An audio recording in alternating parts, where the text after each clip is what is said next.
to another episode of the Modern Manifestation Podcast. I'm your host, Bree Brown, a lettuce-hating, wine-loving, curses like a sailor, recovering perfectionist.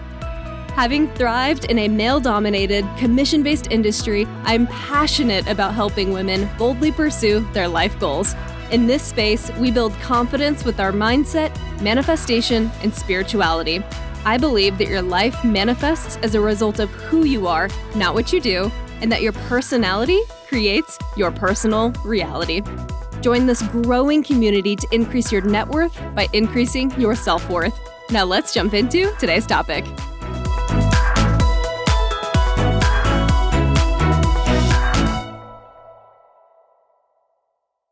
Hello, my beautiful souls, and welcome back to the Modern Manifestation Podcast.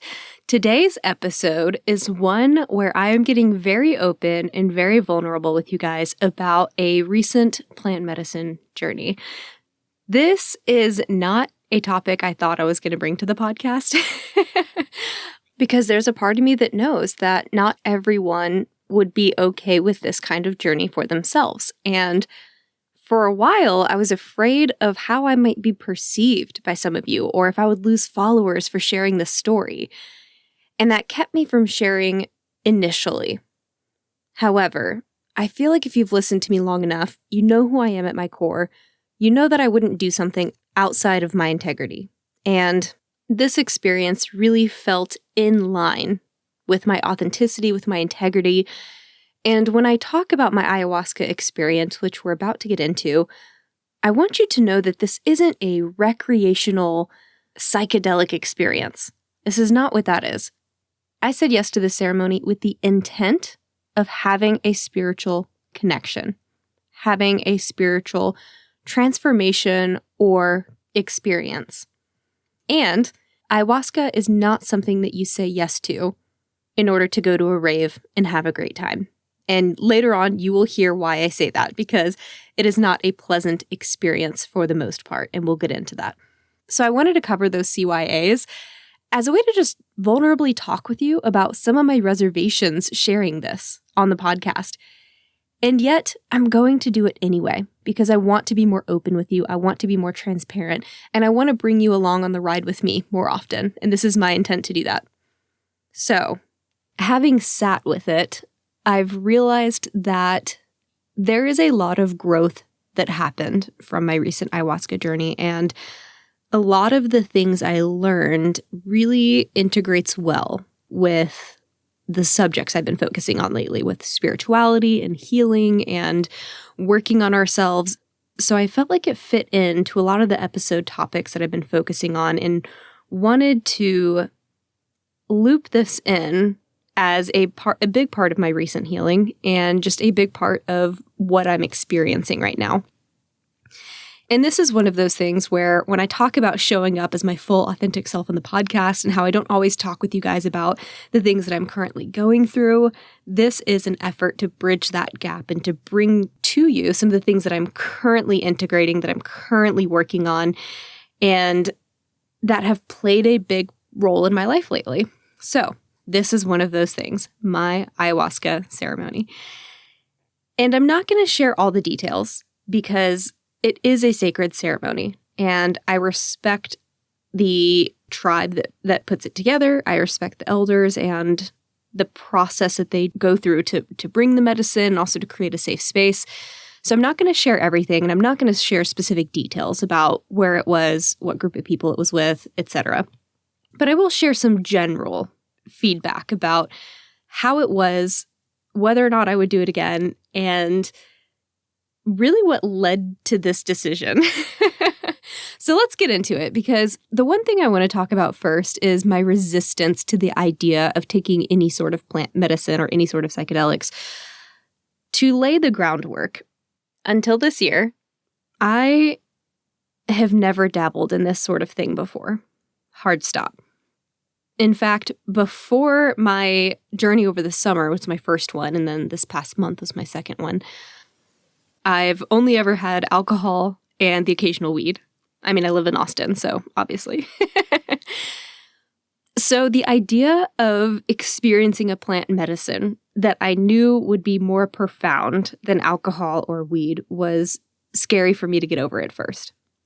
And I had to have a lot of conversations with myself, some journaling, some conversations with friends who have experienced it before, around my thoughts about what that means to my identity. What does that mean I'm a druggie? Does that mean that I'm, going to be wearing tie-dye now and just having a totally different lifestyle? Short answer is no. And I'm so thankful that my therapist, who I didn't know this until this happened, but after my first plant medicine journey in July, my first therapy session with her afterward, I told her, it's like, I had a plant medicine experience and I learned a lot about myself from that, but I'm also having a lot of self-shame and guilt and negative thoughts around having done that. And what does that mean about me as a person? And what does that mean about my identity? And I really appreciate that she sat with me in those emotions. And then she is someone, again, I didn't know this before choosing to work with her. She is someone that has actually affiliated with people doing research in psychedelics and different plant medicines as a means for healing, as a means for dealing with PTSD, and as a means for helping to rewire the nervous system in a very healthy way. So I appreciate that in my moment of, I guess you'd call it my moment of need, really questioning whether or not I had, kind of like, I don't want to say ruined myself because that's a little extreme, but there was this idea of what have I done? Who am I becoming? What does this mean about myself and who I'm going to be moving forward? And I really appreciate that she brought kindness and understanding into the situation by talking about how these plant medicines, how these methods, how these techniques are actually being utilized in a scientific and medical study and series and research to really redefine how to move forward with people that have struggled with past traumas, PTSD, etc. So I'm not giving you this information because I'm encouraging anyone to go off and have this experience. That's not what this episode is about. This is an episode where I just want to be very honest about what my experience was like. And then you can use that information to inform whether or not it's something that you might be interested in the future. But I would rather give you my transparent feedback about how it was without any rose-colored tinting on it. Because I did so much research before going into this. I was like, okay, what am I getting myself into? I wanted to read about other people's experiences. I was listening to other people's experiences on YouTube. And it really rained. I mean, there were great stories and there were terrible stories. And mine kind of falls somewhere in the middle. So that's why I'm wanting to share it is, again, I want to be very clear about this. I am not telling anyone to do this. I am also not recommending that anyone do this unless you are interested and feel called to do it. The reason I say that is because my ayahuasca ceremony was the best and the worst experience of my life. To that end, I would not recommend it to anyone unless that is something you're prepared for. So I want to make that abundantly clear. It was not an easy process. It was not enjoyable. I do not think anyone is called to ayahuasca wanting a fun psychedelic experience. If you want that, go try mushrooms or any of the other plant medicines that can give you that fun, enjoyable experience without the negative side effects. Ayahuasca is specifically if you are interested in changing some hardwiring about yourself and you're willing to go through the physical discomfort to get to the other side, to experience that growth, and you are willing to commit to the growth that comes afterward and the integration that is required afterward. Because ayahuasca does not do the healing for you. I want to make that very clear.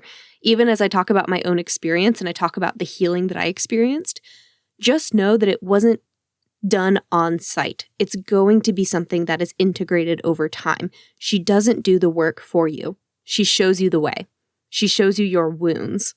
And then it's your job to do the work afterward, to heal, to do the integration of what was learned so that you can make change. So that's what we're talking about today. And I'm going to break this up into multiple episodes because this could otherwise be a 2-hour-long podcast episode, and I don't want to do that to anyone. So today we're just going to talk about generally my experience with ayahuasca. And then I'm going to do 3 more episodes where I talk about, it was a 3-day ceremony. I'm going to talk about each night specifically and what that night told me. Again, not going to get into all the details because a lot of it is sacred and a lot of it is personal. And some of those details are things that, we live in this world, we live in this culture where we share everything.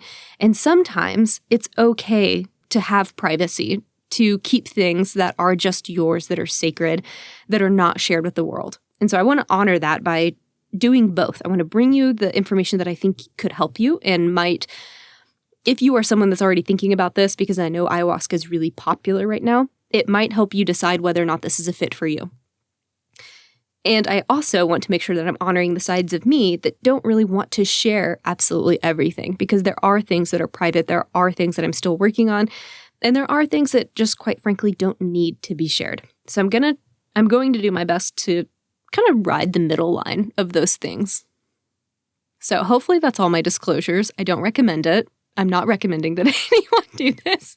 I can't stress that enough. I think if anyone reached out to me and wanted to know any more about it after this podcast episode, I'm just going to continue to reiterate, I don't recommend it to anyone unless you are absolutely feeling called to do it, because it is a journey. It can be hard.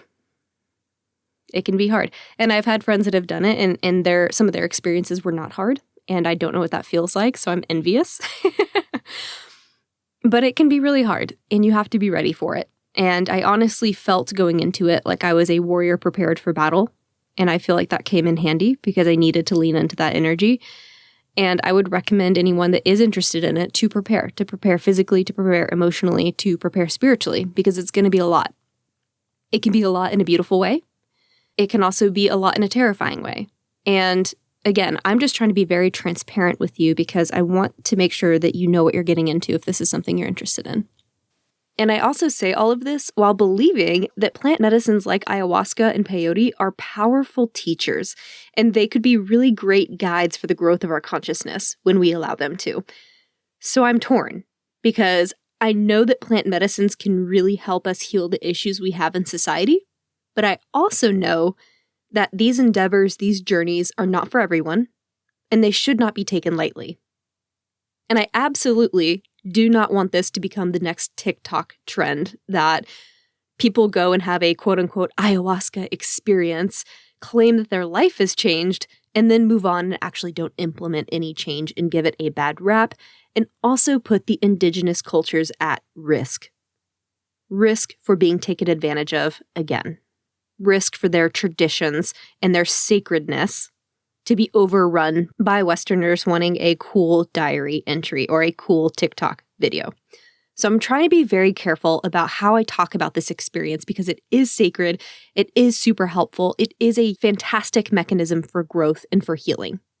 And it takes a special kind of consciousness coming from you to have those experiences. And it takes a commitment to what comes afterward to integrate those experiences to make sure that it's long-lasting change for you and not just something you box up and put at the top of your closet and label that one time I did ayahuasca. Before I get into my own experience, let's first cover the basics. What is ayahuasca? Ayahuasca is a plant medicine, which means it's derived from nature.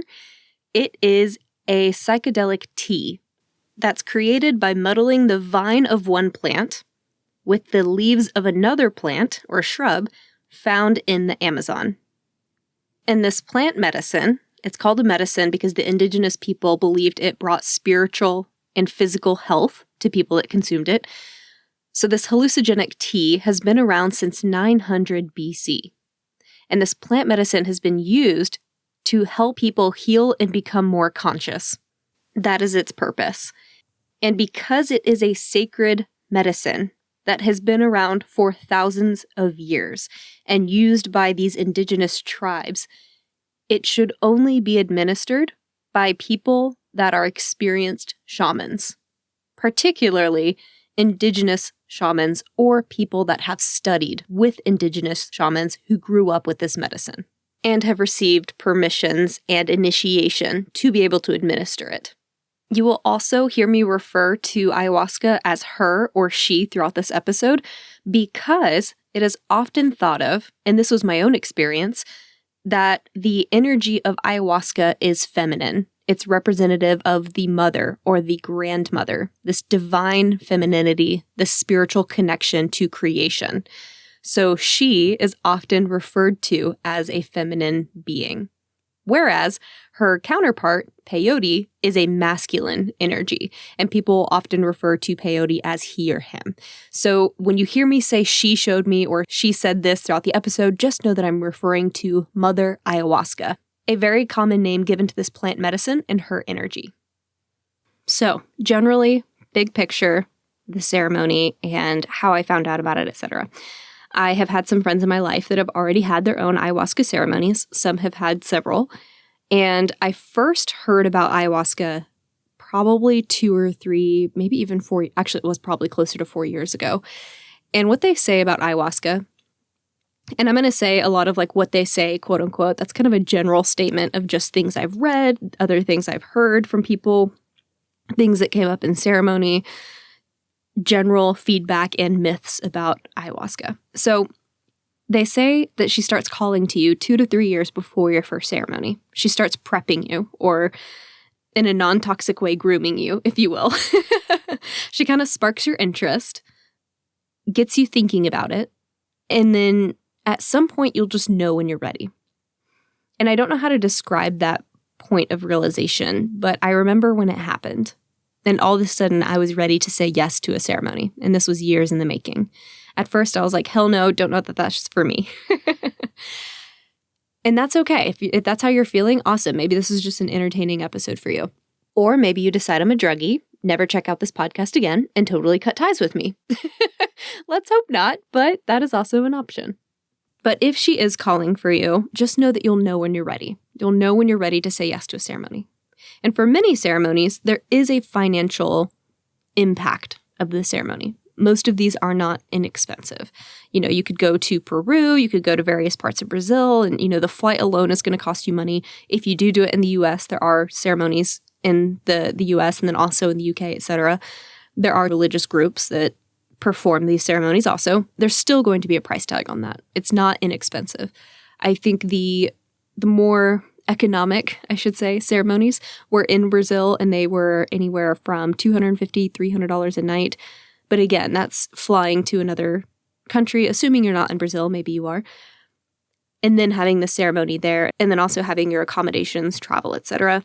And if it's US based, I can't speak to the UK or Australia or any of the other countries, but in the US, I know that it's a starting price of about $800, and it can go up to $3,000. So that's just a idea of how much these ceremonies can cost. That's kind of the range, if you will. So she started calling to me about a year ago, and that's when I committed to my ceremony, which was this past month. And for whatever reason, I just knew I needed a year. And I'm so glad that I gave myself that year because there was so much growth that happens. One of the things that they also say about ayahuasca is that once you commit to a ceremony, and you've made up your mind about saying yes, she starts working on you. And I didn't know what that meant at first, but looking back on the past year, there were so many more synchronicities that happened after I said yes to my ceremony.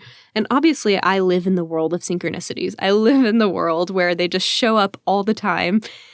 Being someone that operates in the manifestation world and talks about it all day long, more synchronicities happened, things that I just couldn't really explain and that also showed up in my ceremony. An example of this is I'm never someone that would claim to have, I've never really had a connection to any particular animal. You know, some people are like, oh, owls are a sign for me, or, you know, what have you. I told you in one of my last few episodes that one of my angel numbers or my spiritual numbers is 619. That's always been my connection. But this past year, all of a sudden, I just started seeing snakes everywhere. Not in a bad way. I know that if you are someone that identifies as a Christian, that could be seen as the devil or Satan or whatever. It wasn't that kind of energy. It was a more healing energy associated with the snake. I saw a handful of snakes around my house, like physical snakes, actual live snakes that my dog was barking at. In a tree in my house, climbing up the hose in my backyard. And these are different snakes too. They're not the same snakes. I found snake skins. And then I also saw imagery of them everywhere. And this, again, I didn't have any special connection to this animal. It was just showing up everywhere all of a sudden. I was like, what in the world? So then, of course, I get out my Animal Speak book, which is an awesome book that just goes through these different animals and their symbolic meaning, spiritual meanings, etc. Because I just love that stuff. Whether or not there actually is a meaning, it gets me thinking, and I love that. And I looked up to the snake, and it was like transmutation, transformation, growth, rebirth, etc. And because I hyperfixate on things, I did some more research and found that in a lot of traditions and a lot of religions, snakes actually represent healing. And that's why you can find them wrapped around the medical cross at hospitals and for EMTs and other medical uses. Snake oil, etc. And then in Irish mythology, snakes actually represent the healing goddess Brigid. And that was a name that I also kept hearing a lot. So all of these messages, all of these meanings really oriented around the same sort of things: healing, transformation, rebirth, etc. I was like, well, that feels good. And all of that started after I said yes to my journey to ayahuasca. And then it became a thing. I had a friend that got me a ring that was a snake, and I even added the snake skin to the background of my podcast. I don't know if you've noticed that in my new imagery. If you zoom in really closely, you'll see the snake skin. So it's just something that keeps coming up for me, and it's really about the energy of rebirth and healing. So they have this historical concept of being healers. And that's really what I chose to focus on, is that transformation, that rebirth, that healing aspect of them. And the reason I bring this up is because it's important to know that once you say yes to your ceremony, be open-minded to how things might come to you and the messages that might come to you following, because they're important. And you may not know how they're important until after your ceremony. That's what happened for me. So it's going to be one of the first things I say about it is, once you commit, just know that things will start changing immediately. Even before you consume the plant energy medicine, they say that Mother Ayahuasca, or the grandmother, starts working on you. She starts working on your life in whatever way you need to be worked on. That is really open-ended, open to interpretation, and different for everyone. Everyone's experience with the grandmother will be different.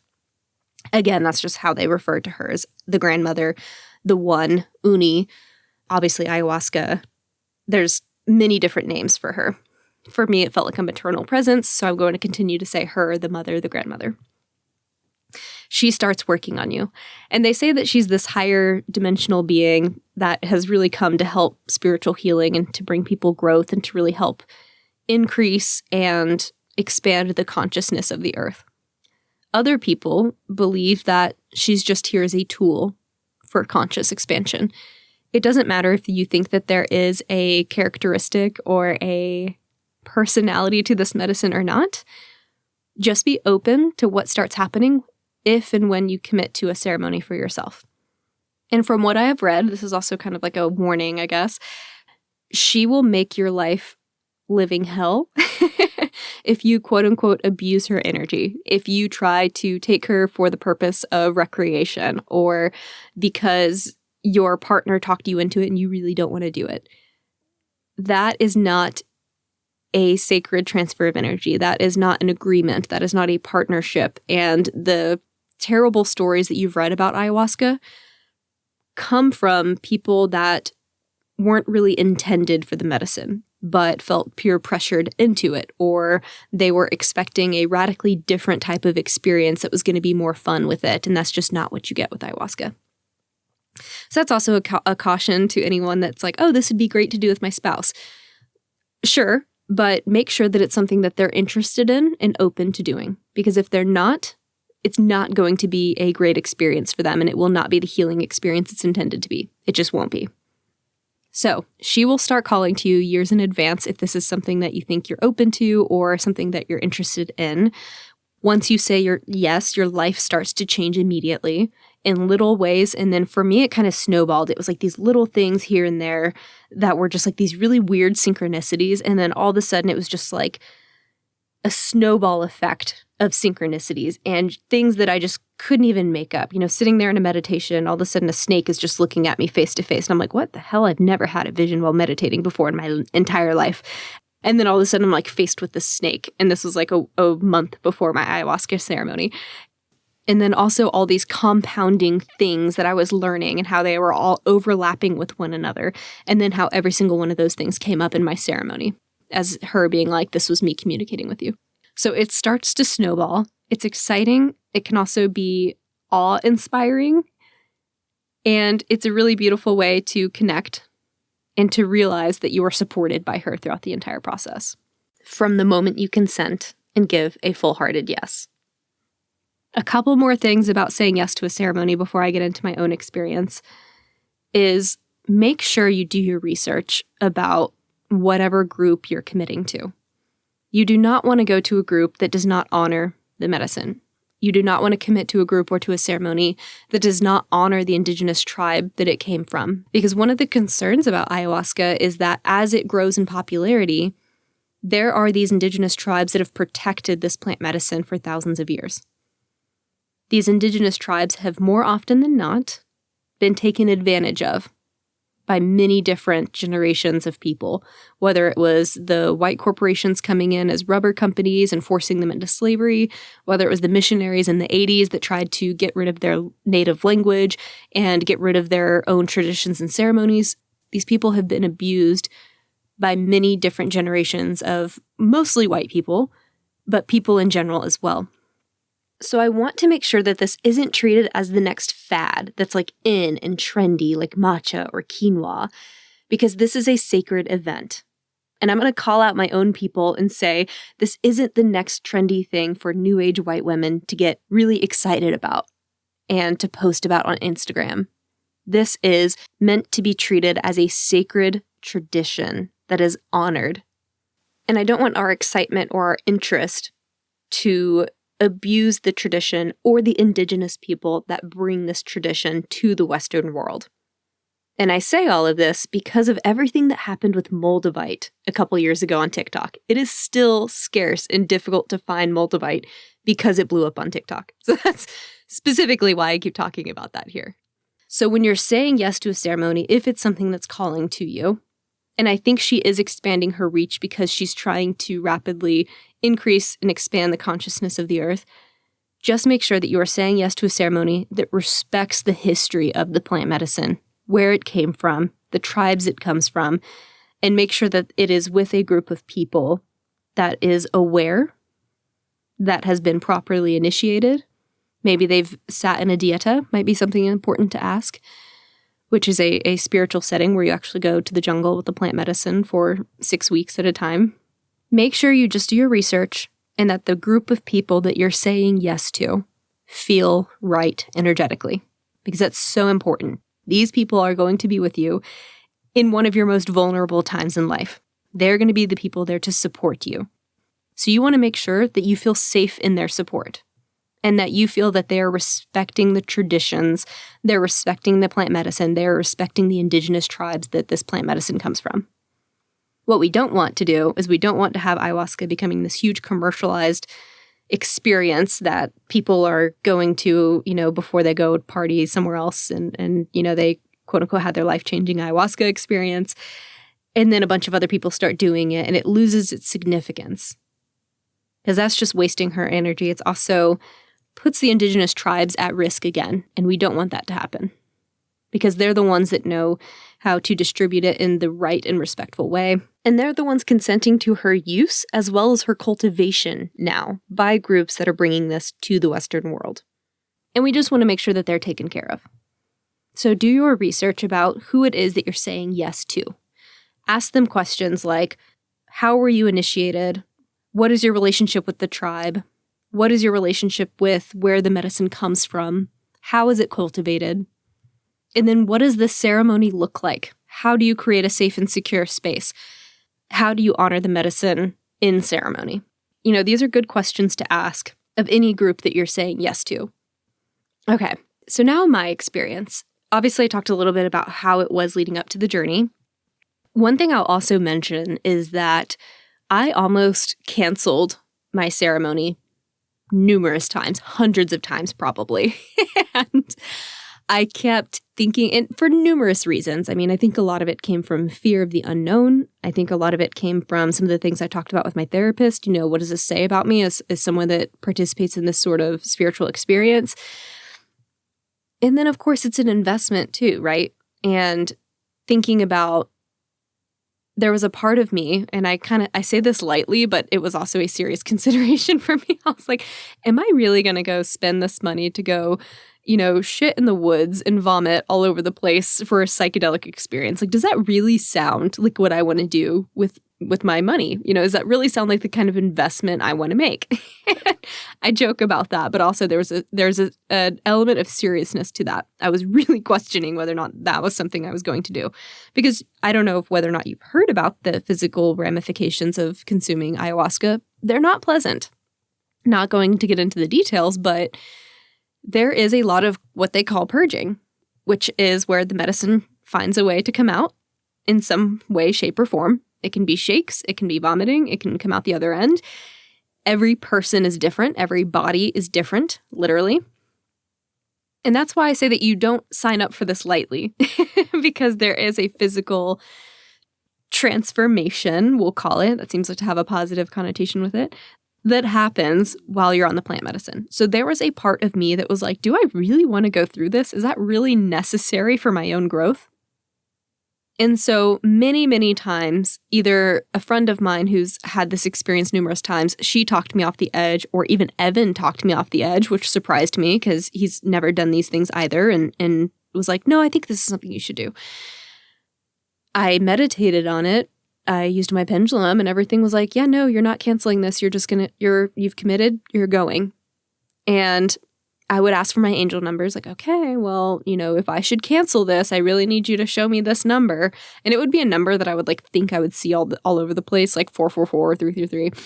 And then I'd be like, but if you don't want me to cancel, then I want you to show me. And then I'd have a really specific number, like 732, or I just made that up, but you know what I mean. And I would try to make it such that it was way easier for me to see the repetitive angel number as opposed to these random specific numbers. And she was just messing with me. She would just show me the random number that I wasn't expecting. And I was like, really? So that's when I knew. I was like, okay, we're committed. We're doing it. I made up my mind. And I think in the back of my mind, I always knew I was going to go through with it. But there was that fear of, well, should I? I think we all experience that. And when we know that big pivotal moments are coming up in our lives, and that's okay. And then when we got to the ceremony space, I really appreciated how this particular group had it set up. Everyone had their own space.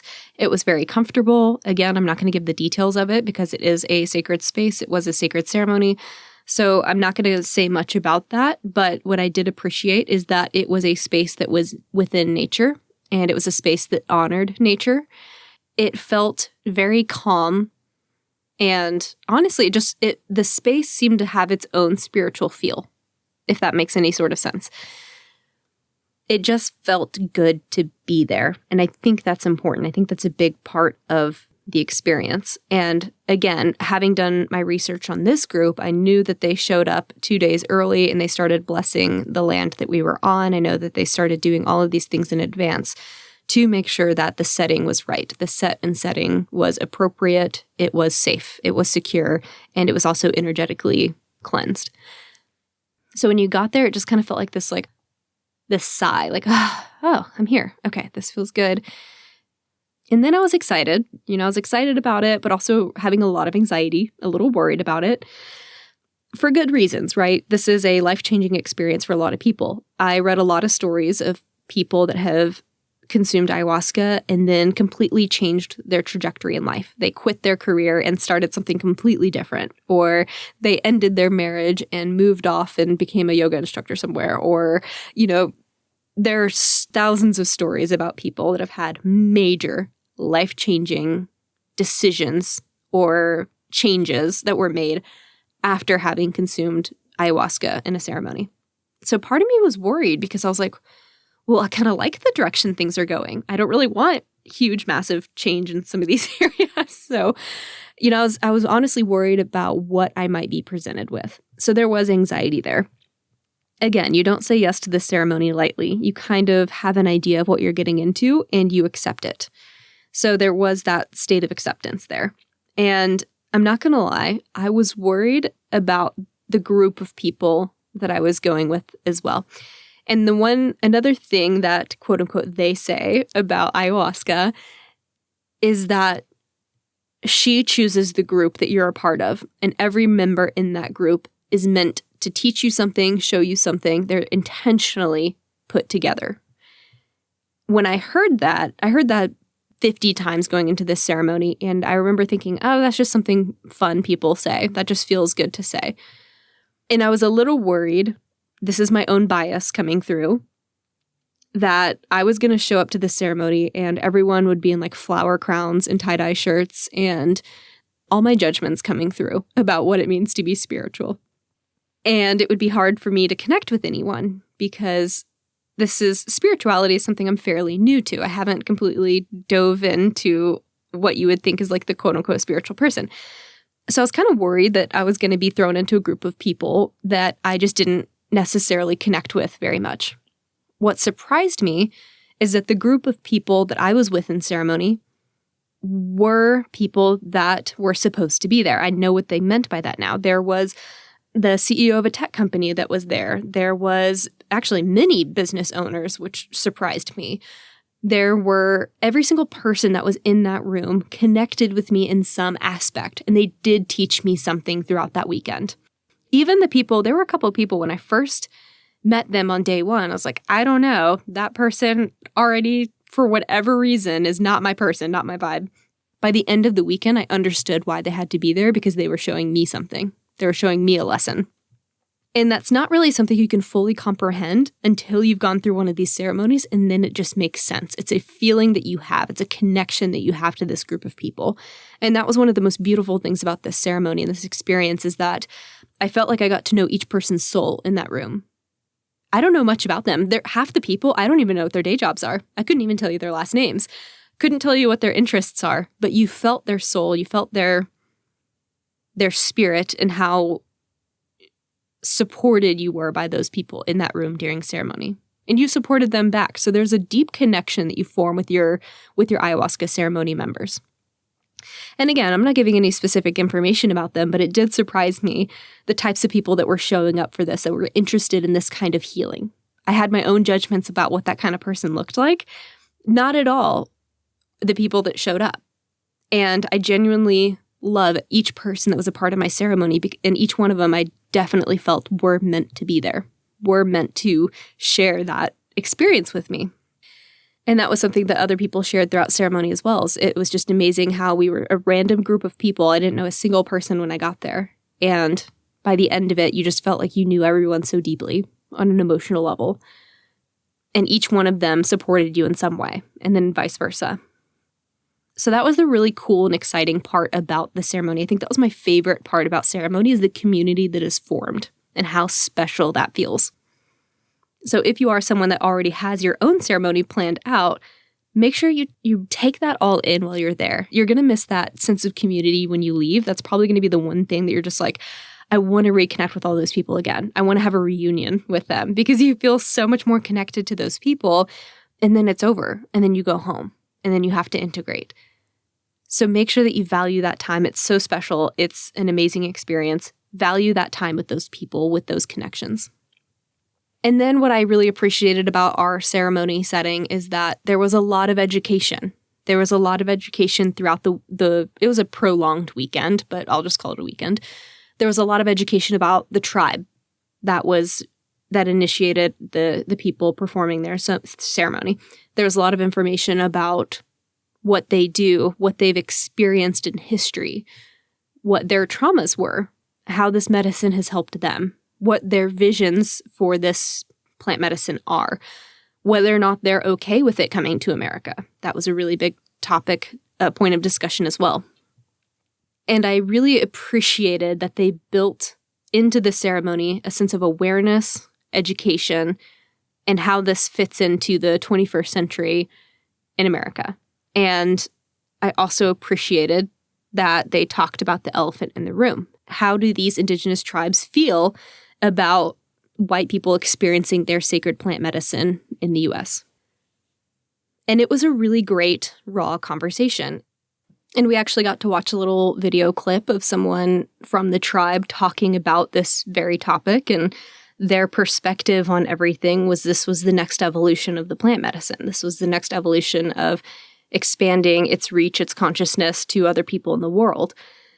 And it was kind of a beautiful way of really bringing home how important, how sacred it is.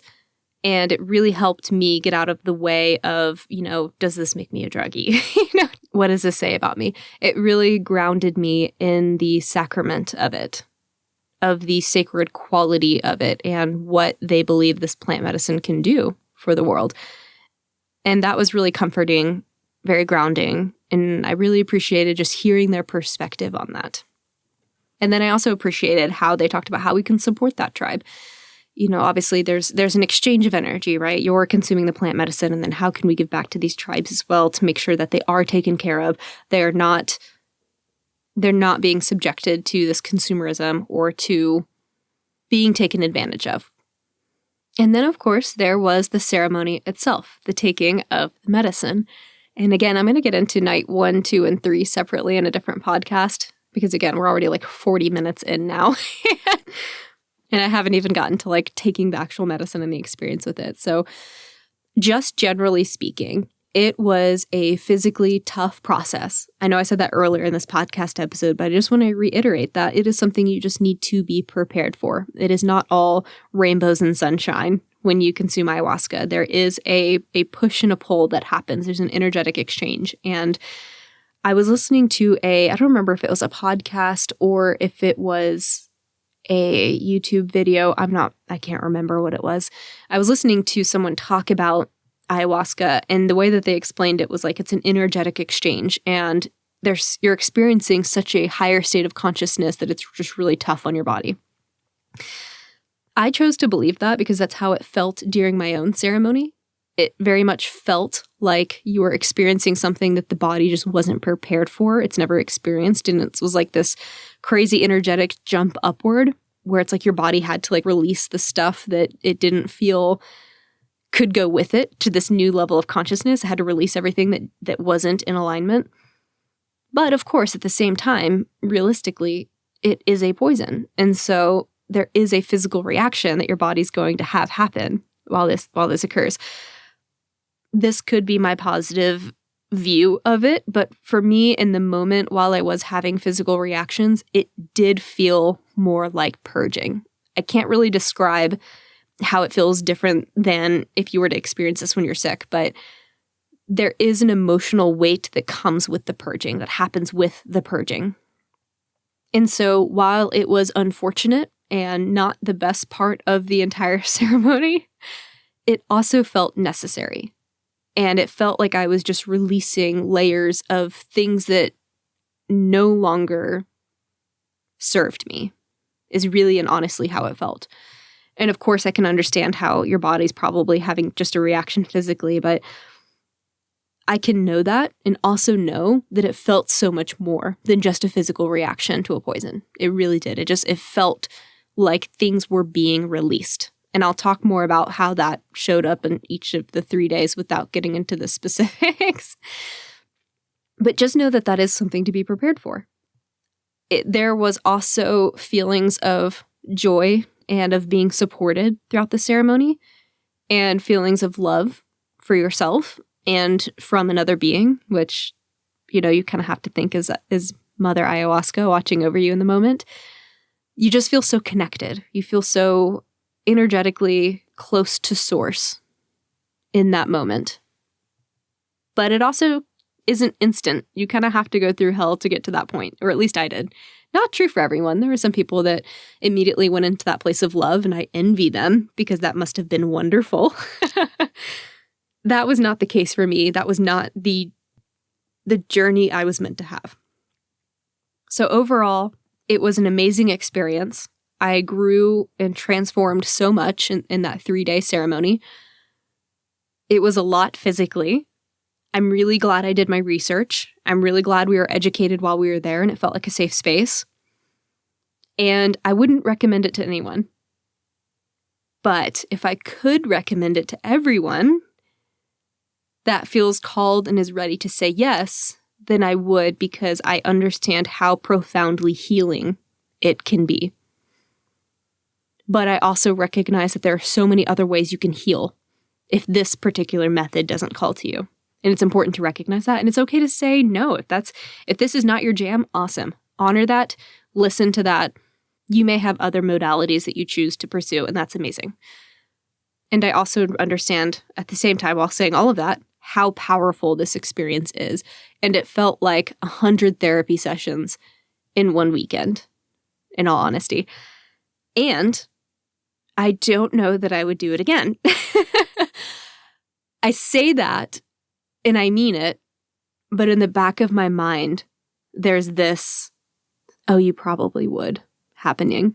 And I don't think that's coming from myself. I almost feel like either that's my higher self or Mother Ayahuasca. I don't know. There's something in the back of my head that's like, you'll be back. But my conscious mind right now has not decided that that's the case. I am not feeling called to it right now. I'm not sure that I would do it again because it was a lot, and I feel like a lot came from it. So much growth came from it. So much transformation came from it. But it was also a long, hard road to get to that transformation. And there's a big part of me that wants to take the easy route and is like, well, what about the self-help books I could read instead? What about the meditations I can do instead? What about the therapy I can do instead? There's so many other accessible ways to have that kind of growth. And yet it still, for me, didn't compare. And so while I say I probably wouldn't do it again, I'm not definitive in that answer. And there's for whatever reason, in the back of my mind, there's this little voice that says, oh, but you will. So I'll leave it at that. Open to it, but not by any means eager to do it. And what they also will say about ayahuasca is that after about a year or two after your first ceremony, she'll start kind of nudging you again for your next round. Because really what happens with ayahuasca is like, you are an onion, and she peels off the top layer of the onion and heals that. Actually, she doesn't heal it. She doesn't do the healing for you. She shows you what you need to heal, and she also shows you the how, but it's up to you to actually do it. So it's very much this nurturing presence of, let me make you sit in your shit. Let me make you understand what your shit is. And then let me show you how you can be thinking about it. And then she kind of backs off. She's like, the rest is up to you. So you can have an ayahuasca experience and then not gain anything from it. Because you can have your insights and then choose not to do anything with it. That is your own agency. That is your divine free will. The hope is that you don't do that, but some people have. That's why integration after an ayahuasca ceremony is so important. Giving yourself time to integrate everything that you learned and incorporating that into your life. So if you are signed up for an ayahuasca ceremony, or if you are someone that's interested in one, if you can, give yourself a week afterward to do nothing, to take off of work, to not visit family members, to not interact with anyone stressful, to really take care of yourself and integrate, allow those messages to seep in, to rest, to have playtime, to make that experience lighthearted because you are still healing, you are still downloading this information. You are a changed person and you need to figure out how you're going to show up in the world afterward. And the world is the same, but you are absolutely not. And that juxtaposition of who you are now and who you were and how the world is and how you think it should be is kind of tough to reconcile. So you have to give yourself that space afterward. Do not just jump back into work if you can help it. If you have a ceremony, give yourself time, give yourself space afterward to do nothing. Give yourself permission to rest, to do nothing, to have fun maybe, to really integrate and relax and allow yourself to figure out what's next. How do I incorporate this information into my life? What are the 5 or the 10 things that I've learned from this ceremony that I want to incorporate moving forward? Maybe you do have a major life shift after that and you completely change careers. I know of someone personally that happened to. They were in the professional service world in a very left-brained environment, had their very first ceremony with ayahuasca, and then completely went and started their own business in something more right-brained and creative. That requires integration. And your experience may not be that extreme. It may be about healing. But if you think about healing traumas, or if you've ever had a really meaningful therapy session, the last thing you want to do is jump right back into your old routine. You want to give yourself that space to figure out, how am I going to show up differently? Who am I when I have integrated this information? How am I going to show up differently to work, with my friends, with family members? You have to define what the new version of you is going to be and how you're going to act ahead of time so you don't fall into your old habits, your old routines. And that's why integration is so critical. It's so important, because integration is the idea of allowing the things that you learned to settle into your body so that you can make gradual shifts in your life based on the things that you now know that you can't unlearn now that you've experienced plant medicine. That's what integration's doing. It's integrating, literally, your experience with your body, your spiritual experience with your physical body and your mind. So whenever I'm done integrating, if I have any tips, I promise I will do a follow-up episode on tips I have for integration that have helped me the most. So yeah, overall, I feel like a completely different person now than I was before the ceremony. I felt like I went through battle. I felt like I have completely transformed. It did feel like a rebirth. It was also amazingly insightful, and it brought about a lot of awareness. So much awareness about things I need to work on or that I needed to heal. And then also showing me things that weren't obvious to me now are. And I think that's what I'm most grateful for, is the perception of things, the mindset shift on some of these things, and how I now get to show up differently in my life as a result of having had this experience. So that is general ayahuasca ceremony, my experience with it. And it's something that I would still have to really think about if I were to consider doing it again. It's by no means addictive. I read somewhere online, someone was like, oh, it's highly addictive. I'm like, no, it is not. No, the hell it is not. There is not one bone in my body that's ready to go through that again, at least at this point in time. So if you are worried about any sort of like addictive properties, have no fear. Myself and no one else within the ceremony had an issue with that at the very end. In fact, when it came to the final day, I was like, no, thank you. They offer you 3 glasses throughout ceremony. And I was just like, nope, 1 is good for me. Because again, it just is a lot. So that's why I say it was the best and worst experience of my life. And I take this ceremony and this experience very seriously. I hope you're picking up on that throughout this episode. And while it was really, really tough, physically, emotionally, mentally, it was also really beautiful in the guidance received. And I've never experienced that kind of insight and that growth before. And I don't think I can compare that to any other experience in my life, really. So in that sense, it was really special. And the people who held our ceremony were also such special people. And that's why it's so critical to find the right group of safe people, to find a group that can support you in the ways you need to be supported while you're on this journey, because it does get hard and you will need support, and you'll need to feel safe asking for that support. So if you want to say yes, make sure you find a group of people that you're willing to say yes to and that feels safe saying yes to.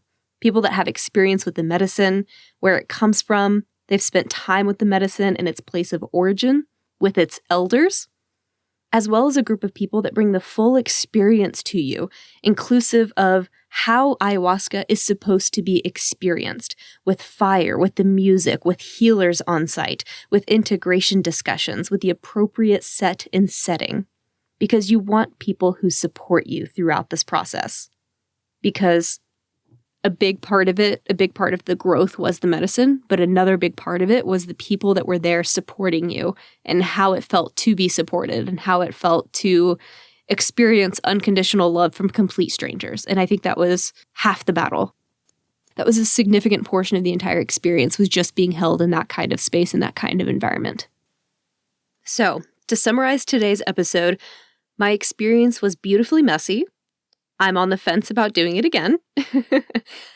I do not recommend it unless you're already being called to have this experience, and it is not for everyone.